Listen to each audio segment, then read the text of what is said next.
Davom ettiramiz. 21-savol kelib qolgandik. Xo'p, 24 o'qiymiz. Demak, x'imiz birinchi guruhda joylashgan, y'imiz esa ikkinchi guruhda joylashgan deyapti. Va x bilan y yonaki guruh metallari deyapti. Demak, qarang, x birinchi guruh va yonak guruhcha elementi bo'lsa, x ga nima nomzodlar bor desangiz, mis bo'lishi mumkin, kumush bo'lishi mumkin, oltin bo'lishi mumkin. Xo'p, endi y ikkinchi guruh yonak guruhcha elementi bo'lsa, u bo'lishi mumkin rux, kadmiy yoki simob. Endi shuning ichidan mosini qanaqa tanlab olamiz degan bir savol bo'lsa, mana bu jadvalga qaraymiz. Jadvalda qaranglar. X'imiz O bilan 2 oksid hosil qildi. Ya'ni XO degani o'sha yerda X ekvivalent degani. Endi bu yerdan ekvivalentli bo'lmaganlarni chiqarib tashlaymiz. Mana misol uchun oltinda 1 va 3 valentlilik bor. Ikkiligi yo'q. Shuni chiqib ketadi bu. Kumushda faqat 1 bor. Bu ham chiqib ketadi. Bizda 1 bilan 2 valentlilik bor. Demak, bu yerda ekvivalentlilik holati berilgan ekan. Demak, valentlikni topdik. Keyin yana bitta joyi bor. Mana bu yerda mana kislota bilan kirishadi, ishqor bilan kirishmaydi. Mana shu misoksidga to'g'ri keladi. Ya'ni misoksid asosli oksid bo'lgani uchun kislotali muhitdagi, ya'ni nitrik kislota bilan kirishadi, lekin kaliy gidroksid bilan kirishmaydi. Demak, umuman olganda XO'imiz bu ya'ni X'imiz mis ekan. Ikkinchisi ham YO deyapti. YO degani demak, u ekvivalentli ekan. Hozir bu yerda uchalasi ham mos kelishi mumkin. Ya'ni rux ham, kadmiy ham, simob ham ekvivalentli bo'laveradi oksidida.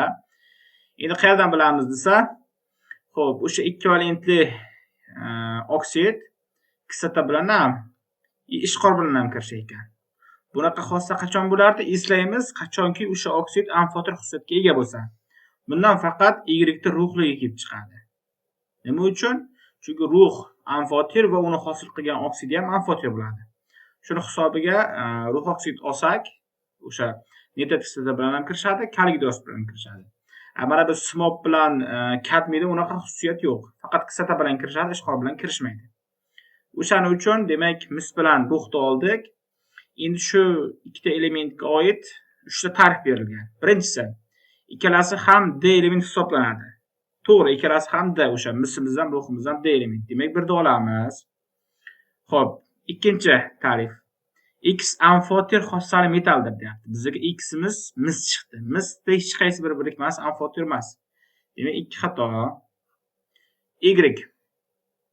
Uchinchisi demoqchi edim. Uchinchisida Y metali X metaliga qaraganda faolroq. Bu to'g'ri. Y metalimiz rux, X'imiz mis bo'lsa, rux misdan ko'ra faolroq. Demak, 3 ta olamiz. Shunda 1 bilan 3 ta oladigan bo'lsak, mana A javob bo'lyapti. Xo'p, keyingi savol 22. Bu ham yaxshi savol. Idishlardagi eritmalarga rasmda ko'rsatilgandek moddalar qo'shildi. Qaysi idishda vodorod ionining konsentratsiyasi kamayadi? Xo'p, birinchisi X ga Y qo'shilibdi. X'imiz bu magniy ekan. Bunga sulfat kislotani suyultirilgan holat qo'shilibdi. Suyultirilganda bilasizlar, vodorod chiqaradi. Demak, magniy sulfat plus H2. Endi vodorod ioni kamayadimi yoki yo'qmi deyapti. Qarang, bizda sulfat kislota eritmasida bilasizlar, vodorod ionini mana shu 2 ta H plus hosil qiladi. Mana bu yoqda sulfat ioni ham bor. Mana shunaqa holatda bo'ladi. Endi e'tibor beringlar, mana shu reaksiyada misol uchun 2 ta vodorod ioni mana H2 holatda gaz bo'lib chiqib ketyapti. Ya'ni bu yerda vodorod ionining konsentratsiyasi albatta kamayyapti. Demak, mana shunisiga qarab, birinchi idishda kamayyapti. Xo'p, endi ikkinchisini ko'ramiz. Y ga Z qo'shilyapti. Xo'p, Y'imiz yana o'sha sulfat, suyultirilgan sulfat. Xo'p, Z bu kaliy gidroksid. Buni o'zi tushuntirmasam ham hamma biladi. Teskari muhitdagi moddalarni bir-biriga qo'shsak, har doim H'imiz ham, OH'imiz ham kamayadi. Nima uchun? Mana qarang, sulfat kislotida nima bor edi? O'sha 2 ta H plus bor. Kaliy gidroksidda OH bor. Endi 2 ga 1 ga 2 kirishsa, mana 2 ta OH bo'ladi. Ana 2 ta OH bilan 2 ta H birikib ketib, Bu yerda 2 mol suv hosil qilib qo'yadi. Ya'ni mana bu H ionimiz suv molekulasi tarkibiga kirib ketyapti. Ya'ni H ionlarining konsentratsiyasi kamayapti ikkinchi holatda ham. Demak, 2 ni ham olamiz. Xo'p, uchinchi holat. Mana bu yerni yozamiz. Nima olganda H ionlarining konsentratsiyasi kamayishi bu muhit, demak, kislotalikdan neytral yoki kuchsiz ishqoriy yoki kuchli ishqoriyga o'tish degani. Xo'p, oxirgisi Yimiz natriy. Xo'p, Timiz suyultirilgan nitrat. Bunda ham natriy nitrat hosil bo'lyapti. Natriy nitrat. Xo'p, NO plus suv. Reaksiya tenglashtirib o'tirmayman. Bu ham o'sha gap. Mana vodorod ioni reaksiyadan oldin bor edi. Reaksiyadan keyin o'sha vodorod ionimiz suv tarkibiga kirib ketyapti. Suvda vodorod ioni nitratchalik bo'lmaydi. Ya'ni umuman olganda natriy nitrat suyultirilgan eritmasiga qo'shganda baribir ishqoriy muhitni beradi. Nitrat kislotali ishqor bilan nitrat kislotali kirishgandan keyin muhit kislotalikdan neytralga qarab o'tadi. Bu degani H ionlarining konsentratsiyasi kamayadi degani mana. Boya aytgandek mana nitratdagi H plusimiz suvga aylanib ketib qoldi. Ya'ni kamaydi. Demak, uchalasida ham kamayar ekan. O'shaning uchun uchalasi ham berilgan. Mana D javobni tanlayotganmiz. Menimcha tushunarli bo'ldi. Xo'p, davom ettiramiz. 23 keldik. Demak, bizga X, Y va Z moddalarini aniqlang debdi. Xo'p, X moddamiz sulfat bilan ham, xlorid bilan ham kirishmas ekan, lekin H miqdori bilan suv hosil qilish kerak ekan. H miqdori bilan kirishadigan modda bo'lishi kerak. Mana bu yerda NO2 degan modda turibdi, A javobda va C javobda. Bular H miqdori bilan kirishmaydi. Krim turoksid bo'lsa kirishadi, mana bunda yozib qo'yamiz. Krimniy turoksid plus H miqdor, krimniy tetraftarid suv hosil bo'ladi. Mana bu yerga 4 qo'ysam, mana bu yerga 2 qo'ysam, reaksiya teng. Mana aytgandek suv hosil bo'ldi. Mana bu yerda suv degan edi-ku mana. Demak, krimniy turoksid bilan boshlanish kerak. Keyin ikkinchi gapi. Mana biz Z tahlil qilaylik, mayli, ya'ni Z uchinchisi. Z shunday modda ekanki, H xlor va H tor bilan kirishmas ekan, lekin sulfat bilan suv hosil qilar ekan. O'zi bizga B bilan D qoldi. Z bu oxirgi element. Ya'ni yo uglerod yoki krimniy bo'lishi kerak ekan. Xo'p, uglerod haqiqatan sulfat bilan kirishadi. Haqiqatan mana H xlor va H tor bilan kirishmaydi, lekin krimniy H tor bilan H xlor bilan kirishib ketib qoladi. O'shaning uchun uglerod bor javobni olamiz, ya'ni D variant. Hozir hammasini reaksiyasini yozib beraman. Ikkitasiga qarab biz javob tanlab oldik-da. Mana uglerod yozamiz. Uglerod plus sulfat kislota, karbonat angidrid, oltin guruh turoksid va suv hosil bo'ladi. Mana bizga mana bu yerda suv deb qo'yibdi. Mana o'sha suv chiqdi mana. Xo'p, reaksiyani tenglashtirib olasizlar. Keyin o'rtada qaysi? Kalsiy oksid. Kalsiy oksidimiz uchalasi bilan ham tuz hosil qiladi. Kalsiy sulfat, kalsiy xlorid va kalsiy ftaridda. O'shaning uchun o'rtadagi ham to'g'ri demoqchi edim. Xo'p, endi keyingisi 24. X, Y va Z moddalarini aniqlang debdi. Xo'p, ya'ni bitta modda beryapti, suvsiz soda, uni krim turoksid bilan reaksiyasi. Nima chiqadi deyapti? Mana yozamiz. Suvsiz soda bilasizlar, natriy karbonat.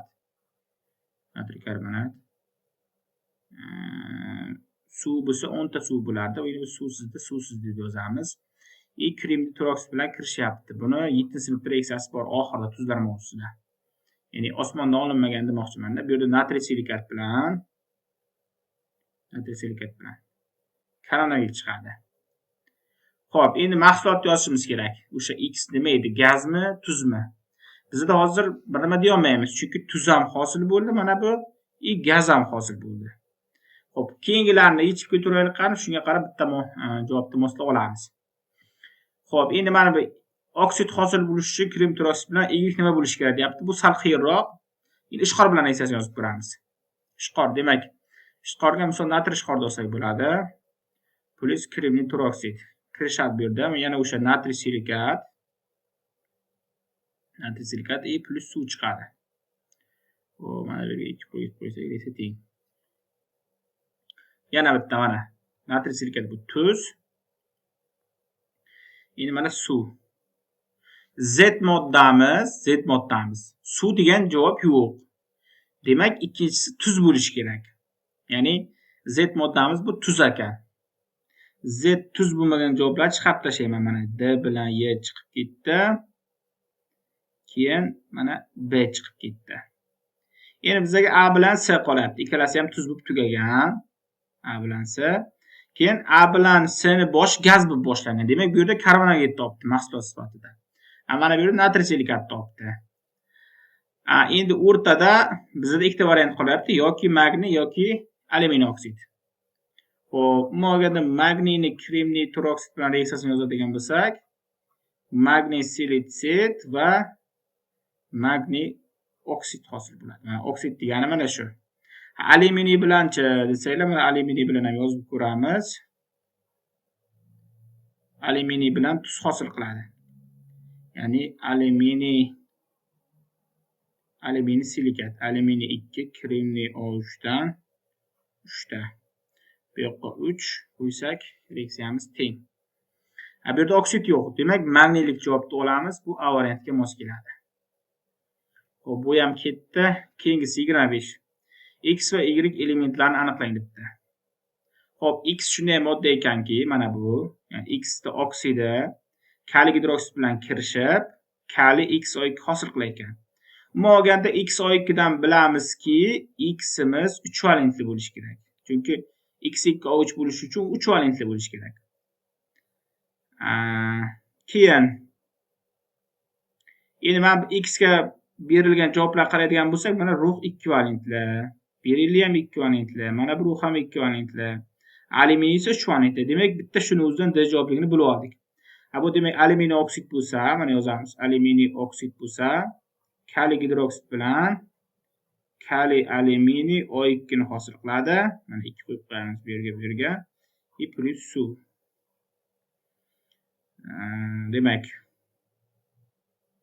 reaksiyamiz ham teng. Ikkinchisi qaysi desa, ikkinchisi mana YO deyapti. YO. Bu yerda demak u 2 valentli bo'lishi kerak, ham amfoter bo'lishi kerak. Mana rux mos keladi. Ya'ni mana rux oksid plus kaliy gidroksid, kaliy 2 rux O2 mos keladi mana. Plus suv. Mana bir 2 qo'ysak reaksiyamiz teng.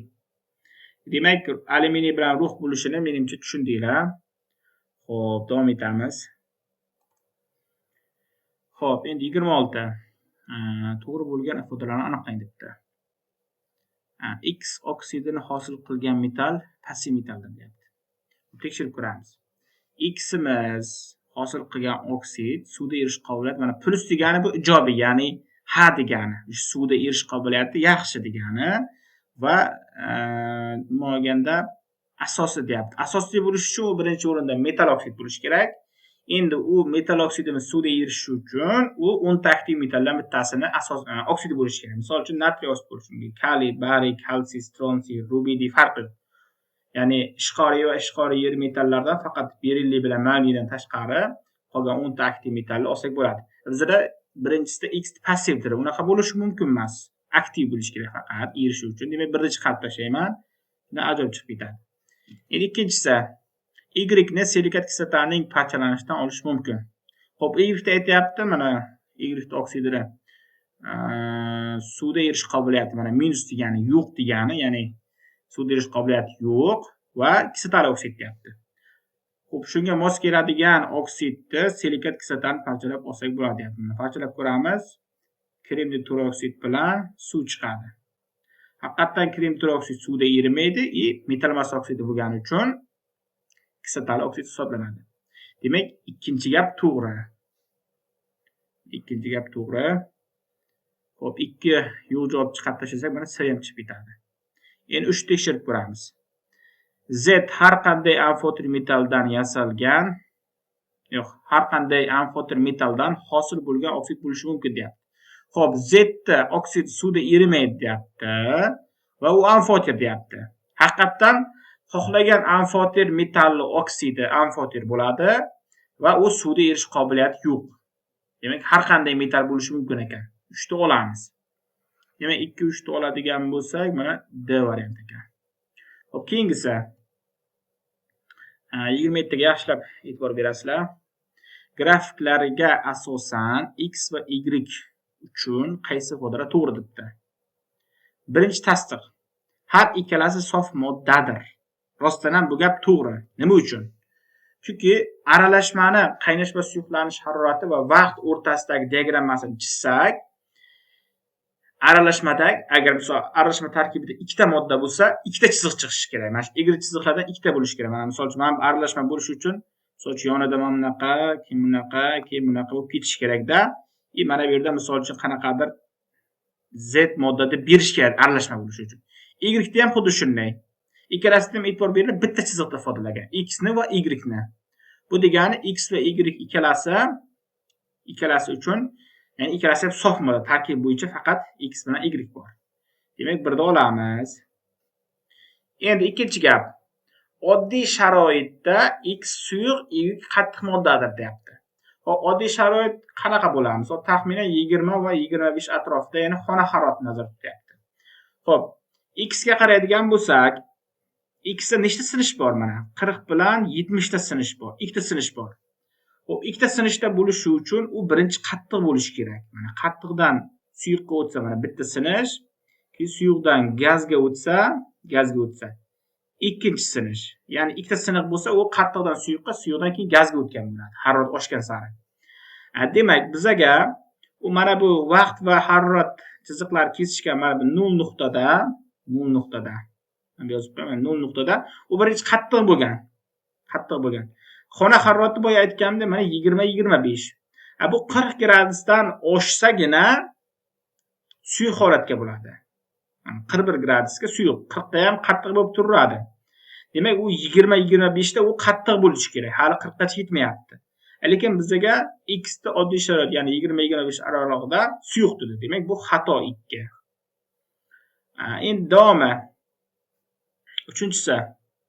Har ikkisining qaynash harorati bir xil deyapti. Rostdan ham bir xil. Nima uchun? Boya aytganimda, ikkita sinish bo'lsa, dastlab qattiq suyuq, keyin gaz bo'lgan. Agar bitta sinish bo'lsa,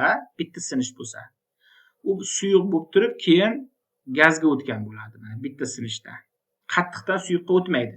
Chunki mana e'tibor beringlar, 0 dan boshlangani yo'qda. Mana bu chiziq. Mana sal teparoqdan boshlanadi. Chunki mana bu yoqroqda, misol mana bu yerda qattiq bo'lsa, mana bu yoqroqda suyuqlanadi. Keyin mana bu nuqtadan boshlab toki 70 gacha o'sha 70 ta o'tgandan keyin gaz bo'lishi kerak. O'sha 70 gacha ham suyuq bo'lib turadi. Ya'ni bitta sinish bo'lsa, u suyuqdan gazga o'tgan bo'ladi.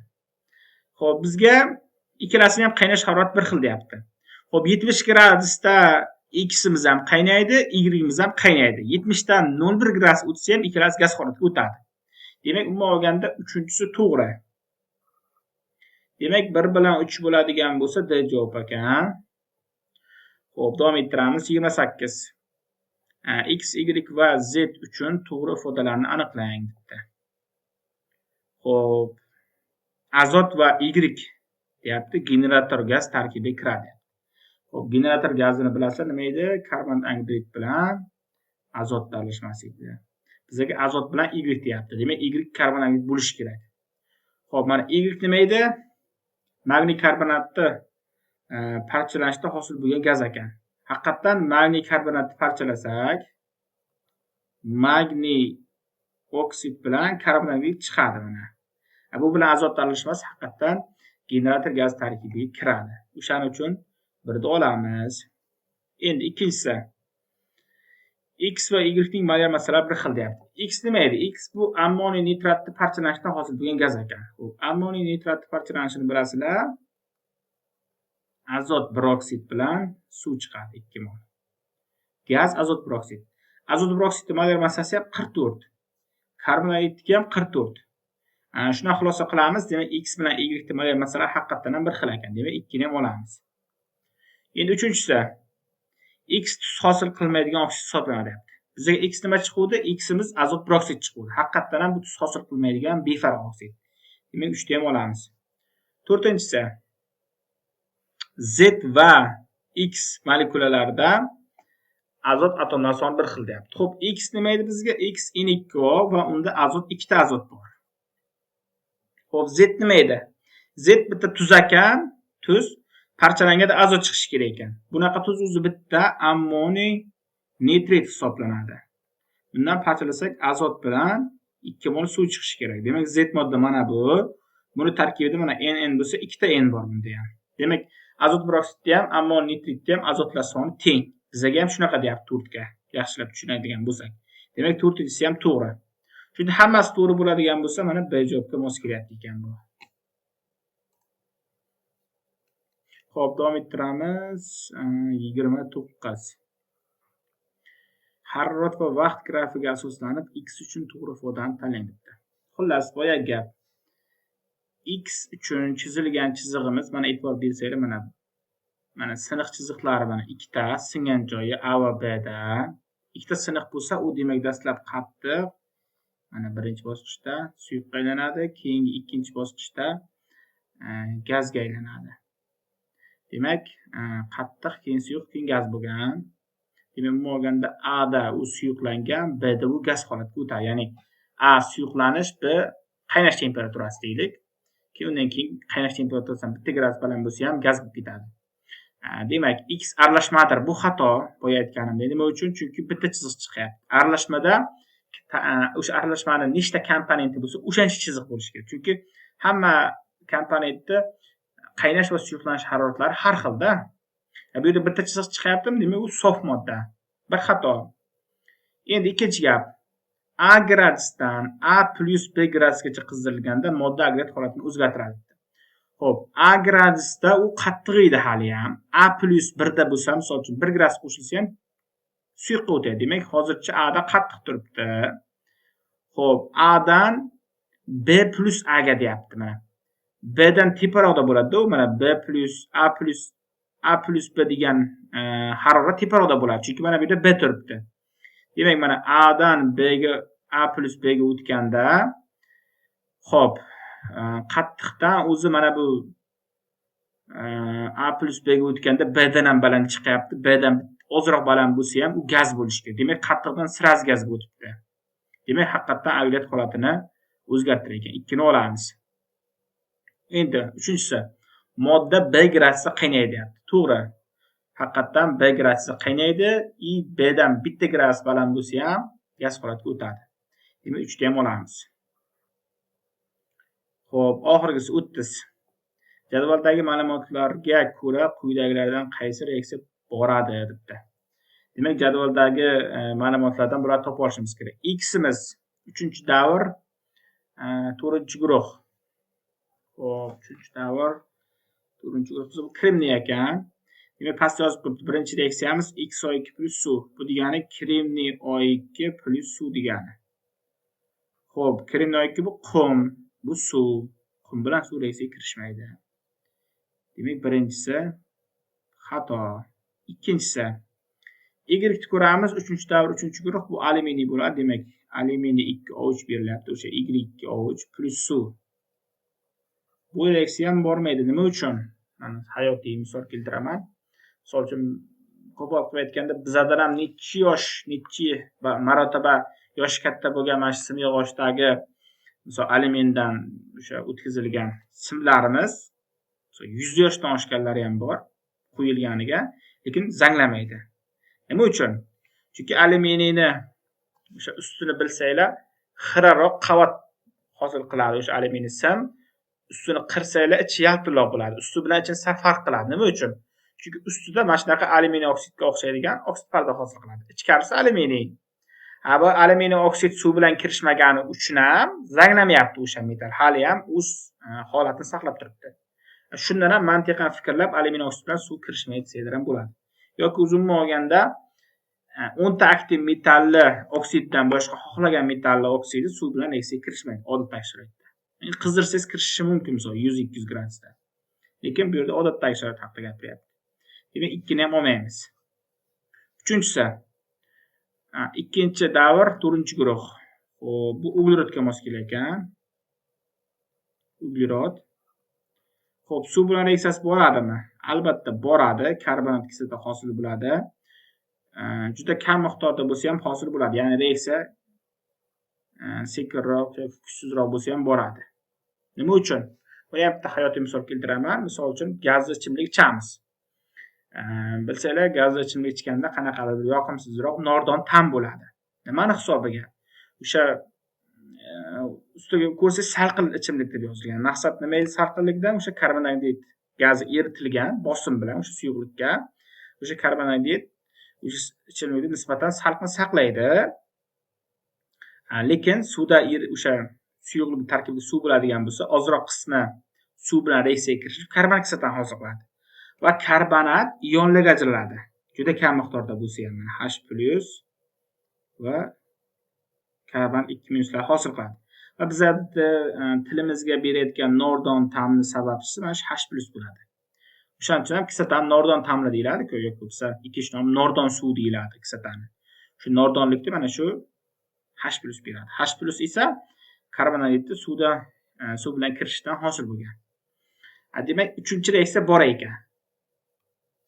Xo'p, 3-reaksiya borsa, xo'p, faqat 3 ta o'zini olamiz. Faqat 3 degan javobimiz D varianti ekan. Xo'p, shu bilan olganda savollarimiz to'liq yakunlandi. Qanaqadir qo'shimcha savollaring bo'lsa, bemalol guruhda so'rasanglar bo'ladi. Hozircha yakunlaymiz.